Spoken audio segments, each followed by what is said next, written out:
Varicose wine సమస్యతో బాధపడుతున్నారు. Best చికిత్సను అందించే భారతదేశంలోని ఏకైక హాస్పిటల్ ఆవిస్.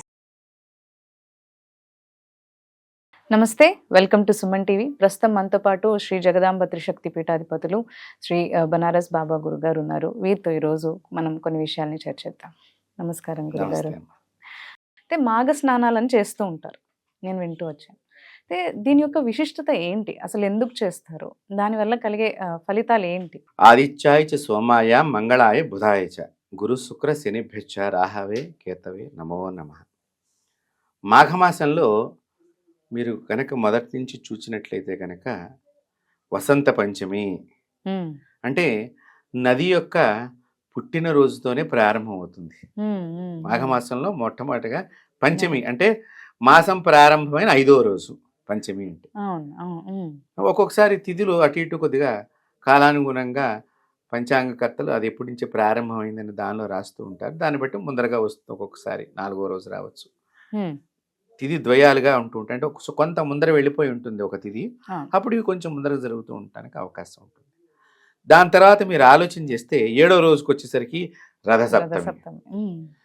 ఈ మాఘమాసము మీరు బాగా ఆలోచన చేసినట్లయితే ఆరోగ్యానికి చాలా ప్రీతికరమైనటువంటి మాసం. అందువలన ఈ సూర్యకిరణాలు ఎక్కువగా పడుతూ ఉండాలి ప్రజలకి అని ఋషులు దీన్ని మొట్టమొదటి నుంచి ఆచరణగా పెట్టాం. మన యొక్క సంప్రదాయం అంతా కూడా అమ్మ ఋషి సంప్రదాయం. ఋషులు వారి వారి యొక్క సుఖాలు, వారి పొందినటువంటి ఆనందాలు అన్నీ కూడా మనకి నిత్యమైనటువంటి ఆచరణలో పెట్టారు. దాని గురించి ఇప్పుడు చేస్తే ఏంటి లాభం, చేయకపోతే ఏంటి అని నువ్వు క్వశ్చన్ వేస్తే ఆచరిస్తే తెలుస్తుంది. అంతే. వాళ్ళు ఆచరించి మనకి కష్టం తెలియకుండా ఆన్సర్ ఇచ్చేసారు, చెయ్యండి మంచిది అని. రోజు చేస్తున్నాం, ఈ రోజు ఏంటి ప్రత్యేకత అడిగేస్తారు. ఇప్పుడు ఇతర దేశం వాళ్ళు మీరు బాగా గమనించినట్లయితే అరిటాకులో భోజనం చేస్తే ఏమిటి లాభం అని ఒక 100 కోట్లు ఖర్చు పెట్టి చాలా లాభం అని చెప్పారు. రాగి చెంబులో నీళ్లు తాగితే లాభం ఏమిటి, దానికి ఒక మళ్ళీ కొన్ని కోట్లు ఖర్చు పెట్టారు. అది వాళ్ళు చెప్తే గానీ మళ్ళీ అంటే ఏంటి, ఖర్చు పెట్టిన తర్వాత వాడు లాభాలు చెప్తున్నాడు. మనవాడు ఖర్చు లేకుండా మన ఋషులు మనకు అందించారు, ఇది చేస్తే మీకు శుభము ఆరోగ్యము అని చెప్పారు. ఈ మాఘమాసంలో సూర్యుడి యొక్క కిరణాలు చక్కగా మన శరీరానికి కావలసినటువంటి ఆరోగ్యాన్ని ఇచ్చేటువంటి ప్రదం ఇది. అందున మఖా నక్షత్రంతో కూడుకున్న పౌర్ణమేమో సాక్షాత్తు సత్యనారాయణ స్వామి వారి జన్మ నక్షత్రం ఉంటుంది ఈ నెలలో. మనం అన్నవరం సత్యనారాయణ స్వామి వారు వారి జన్మ నక్షత్రంతో కూడుకున్నటువంటి మాసం ఇది.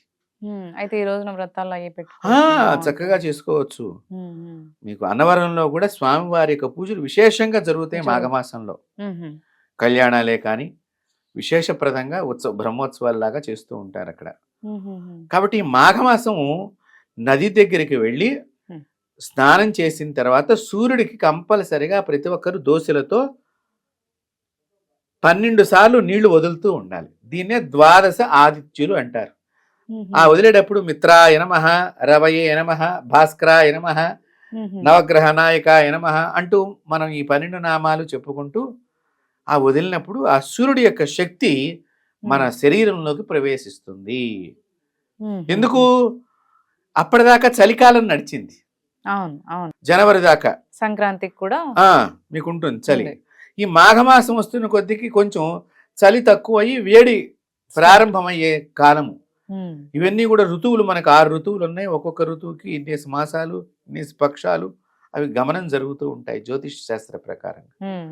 కాబట్టి ఈ మాఘమాసంలో గనక స్నానం చేసేవాళ్ళు నది స్నానం కానీ సముద్ర స్నానం కానీ చేసేటప్పుడు బావిలో దగ్గర స్నానం చేసి, అంటే మీకు వెళ్ళలేని వాళ్ళు ఎలా చేయాలంటే బావిలో నీళ్లు కూడా స్నానం చేయవచ్చు. అయితే చేసేవాళ్ళు సబ్బుతో చేయకూడదు, షాంపూతో స్నానం చేయరాదు. మీకు చక్కగా సున్నిపిండి, మన పూర్వీకులు మన పిల్లలకి అందరికీ కూడా చక్కగా నువ్వుల నూనె బాగా దిట్టంగా పట్టించి శరీరానికి వాళ్ళు సున్నిపిండితో స్నానం చేసేవాడు.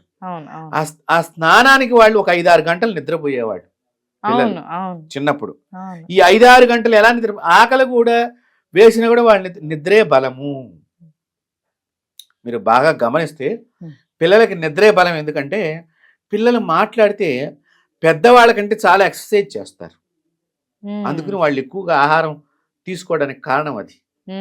మీరు స్కూల్ పిల్లలు కూడా చూడండి, చిన్న పసిపిల్లలే కదా, వాళ్ళు ఆడుతూ ఉంటారు, నడుస్తూ ఉంటారు, ఏదో పక్కవాడిని గిలటం, ఏదో చెయ్యి ఇట్లా కాలం ఏదో ఒకటి కదుపుతూ ఉంటారు. పెద్దవాళ్ళు పొందిగ్గా కూర్చోరని అంటాం మనం, అంటే ఎక్కువ మూమెంట్ లేదు. ఇప్పుడు మీరు నేను మూమెంట్ లేకుండా ఇలా కూర్చున్నాం అంతే.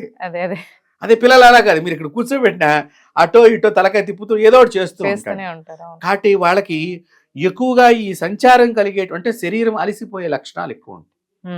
సో శరీరంలో తీసుకున్న 4 పాల చుక్కలైనా చిన్నపిల్లవాడు ఎప్పుడైతే ఈ సున్నిపిండి స్నానం చేయగానే మంచిగా అలసిపోయి ఆ స్నానంతో ఆ చక్కగా అమ్మమ్మ గారు నాయనమ్మ గారు చేసినటువంటి స్నానంతో హాయిగా నిద్రపోతాడు. నిద్ర నుంచి లేవంగానే మళ్ళీ మంచి బలంగా కనిపిస్తాడు. కాబట్టి అలాగా సున్నిపిండితో మనం స్నానం చేయించాలి. మనం ఎవరైతే స్నానం చేస్తారో తప్పకుండా సున్నిపిండి స్నానం వల్ల ఏమిటి లాభము, సున్నిపిండి ఎందుకు వాడాలి, కెమికల్ ఎందుకు వాడకూడదు అని ఇప్పుడు చాలా మంది అడుగుతుంటారు. అడగటం చాలా ఈజీ, అసలు ఆలోచన చేయరు ఎందుకు అడుగుతున్నాం అనేది కూడా. ఒక్కసారి ఆలోచన చెయ్యండి. మీరు నది దగ్గరికి పోయి ఒక సబ్బుతో కానీ షాంపూతో కానీ స్నానం చేయగానే షాంపూ ప్యాకెట్ ఎక్కడ పడేస్తున్నారు చెప్పండి అమ్మా? అక్కడే వేసేస్తారు. మన నది దగ్గర షాంపూ ప్యాకెట్ వేయచ్చా? దేవత అని చెప్తున్నాం మనం, మళ్ళీ గౌరవించట్లేదు. ఈ షాంపూ ప్యాకెట్ వేయటం మూలకంగా ఈ నీళ్ళల్లో కొట్టుకెళ్ళి ఏవో జీవి దానిలో ఉన్న తింటుంది, దానికి ప్రమాదం. అది ఒకవేళ ఏమన్నా అరగాయించుకుని దానికి భగవంతుడు శక్తి ఇచ్చాడు అనుకోండి, అది ఏదో వలలో పడి ఈ మనుషుల ఆహారంగా తీసుకుంటారు. అప్పుడు ఎవరికైతే దాని నుంచి ఎఫెక్ట్ కలగాలనున్నదో ఆ రోగం వీళ్ళకి వస్తుంది.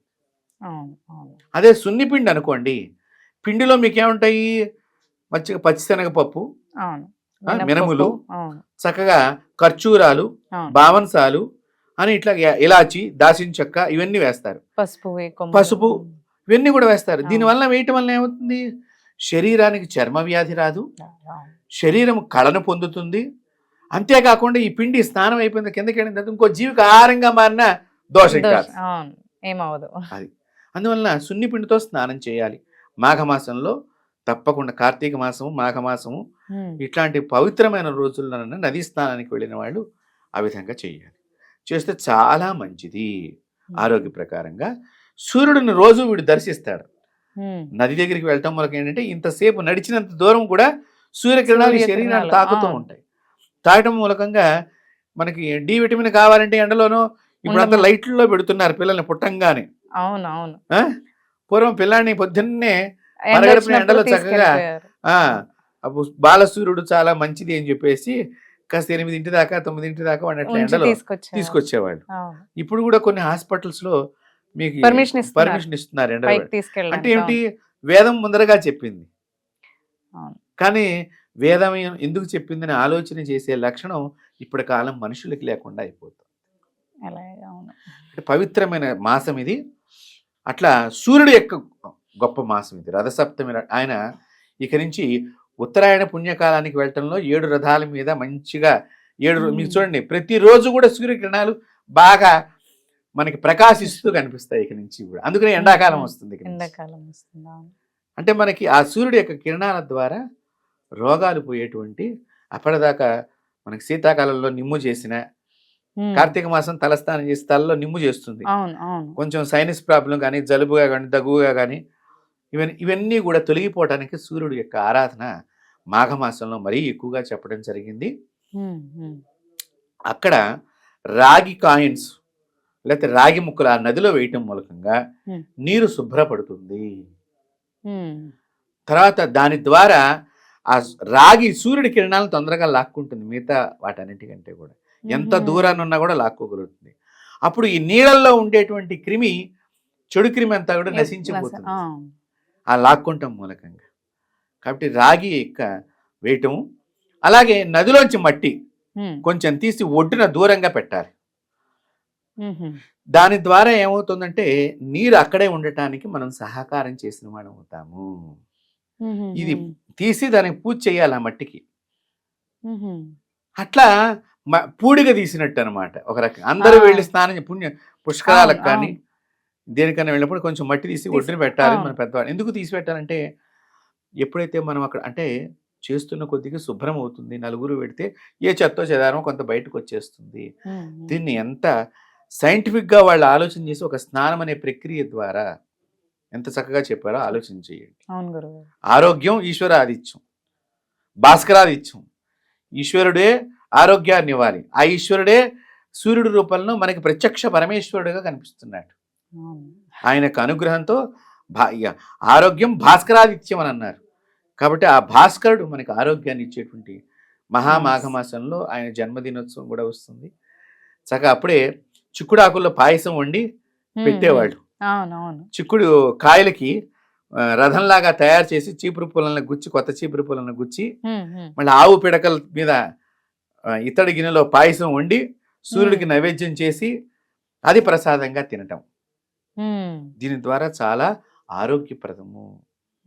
అందువల్ల చక్కగా మాఘమాసం స్నానాలు చేయటం చాలా శుభప్రదం. మీరు చాలా మంచి విషయాన్ని మన ఛానల్ ద్వారా అందరికీ అందించేటువంటి అవకాశం కల్పించారనుకుంటున్నాను. గురుగారు చక్కగా వివరించారు. ధన్యవాదాలు.